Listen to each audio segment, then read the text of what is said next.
How crazy is this? We are 6 weeks through already the 2024 NFL fantasy football season. That means if you're a fantasy manager who hasn't gotten off to such a hot start so far this season, it is not too late to turn it around. But what I will say is, you only have about 6-7 weeks to turn that thing around. So in this video today, we're going to be talking about players that you should be adding before week 7 starts in your fantasy football leagues. So let's roll the intro.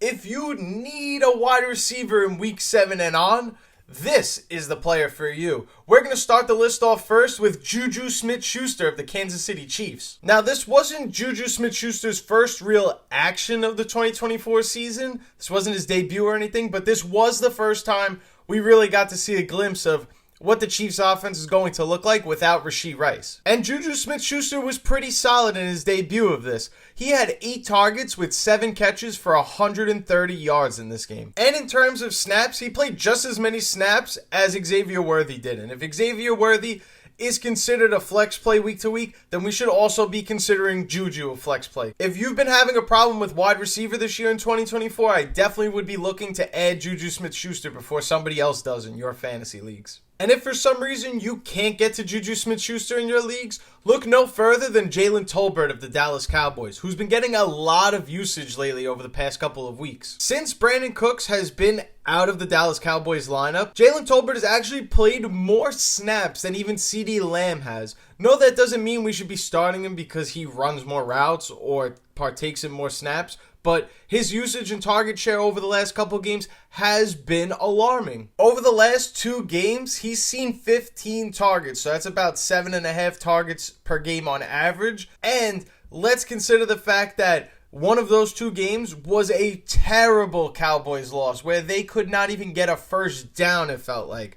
So for him to have 15 targets and still be pretty useful, that's a good sign going forward that when they are in the mix and they are in competitive games like the Pittsburgh one, they're going to throw the ball to Jalen Tolbert. That's just how it's going to go. The way I view this situation is, as long as Brandon Cooks is not in the lineup, it seems like Dak is going to have to throw the ball to somebody else other than CeeDee Lamb and Jake Ferguson, and that's where Jalen Tolbert comes into the mix and is a viable receiver. Considering how bad they've been in the run game, they've been leaning on the passing attack even more than they were last season, so this is more and more opportunity for Jalen Tolbert. This is the third and final wide receiver on the list this week for players we should add before week 7, and that's Demario Douglas of the New England Patriots. The Patriots finally played their rookie quarterback, so that means somebody in the wide receiver room of the Patriots can finally be fantasy viable. It doesn't mean Demario Douglas has to be the guy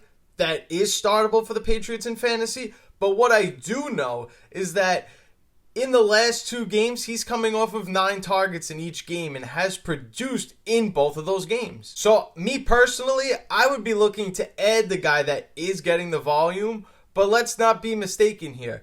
This battle of the wide receiver room can still be between Demario Douglas, Jalen Polk, and Keyshawn Bout. But what makes this really interesting is that Demario Douglas is the one that's the most comfortable, most familiar in this Patriots offense. So we do know for a fact that he has familiarity. He has produced over the last couple weeks. He has the target share, and he does play enough snaps to back it up, though it may not be the most snaps on the team. And that's okay. So that's why I feel really comfortable with adding Demario Douglas.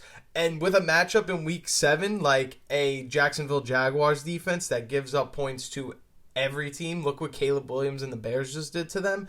And the Bears haven't really looked all that well this year, all that good. So I would really be looking to add Demario Douglas and throw him right into my starting lineup this week. Now we're going to go over the running backs. I hit on this running back earlier in the season of players we should be adding.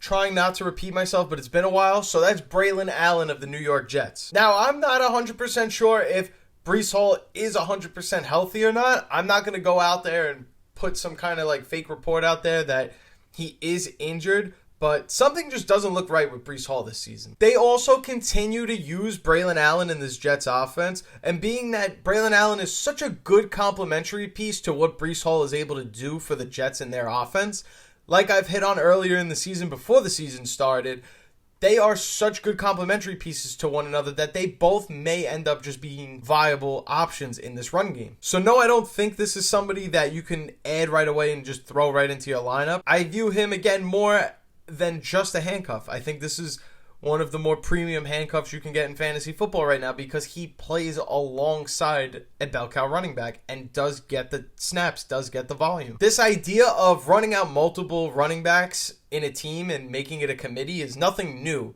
So we shouldn't approach this like this is something bizarre where Breece Hall has been this bell cow running back for like 3 seasons and now all of a sudden he's not the guy. Like, no, he was really good last year, yes, but he has a really good complementary piece now, and that affects how many snaps and how much he can stay on the field because Braylon Allen provides an element to the Jets offense that Breece Hall cannot provide. And finally, the last player on this list is 49ers running back Isaac Guerrero. This was another player coming into 2024 that I was more than high on. Obviously, if you drafted him on draft day and listened to me, probably didn't work out in your best interest so far, but now is the time to shine. We have no Christian McCaffrey. We probably have no Jordan Mason either. So we gotta feed Isaac Guerrero, and I'm telling you, Isaac Guerrero is a beast. I'd be dumping a good amount of my fab to make sure that I acquire him, and the reason I do want to acquire him is because he is in the perfect offense for what he's able to do. You could argue he's probably in the best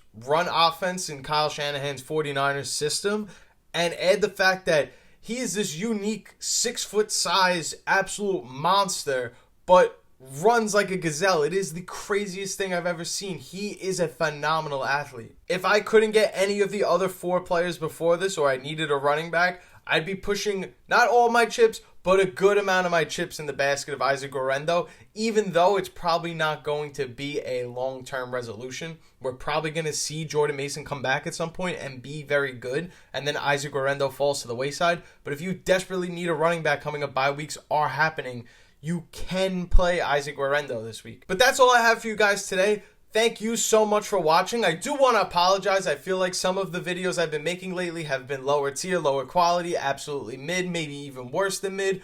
But I tried to make this a better video, tried to make this a little more engaging, a little more entertaining, tried to be a little more lively. I felt like in the last couple videos I haven't been as lively. Maybe it was just me getting over being sick. I don't know. Maybe I felt like I didn't have my full voice. I'm not really too sure, but Turtle from Outlier Fantasy is back. You can feel the energy in this video just like the old videos. And I truly appreciate every single one of you who stuck around and watched this entire video. That's enough yapping for me. I'm going to get off of the camera now and roll the outro. Thank you guys so much. If you like this video, make sure you leave a like down below. I would really appreciate that. And if you're new to the channel, you like fantasy football content, make sure you subscribe down below. Costs you nothing. Very quick process. All you got to do is maybe scroll a little bit. Maybe if you're on your mobile device, click out and then click back on and just hit subscribe. Really doesn't take much time at all. But that's all I have for you guys today. Thank you so much for watching, and I'll see you in the next video. Peace.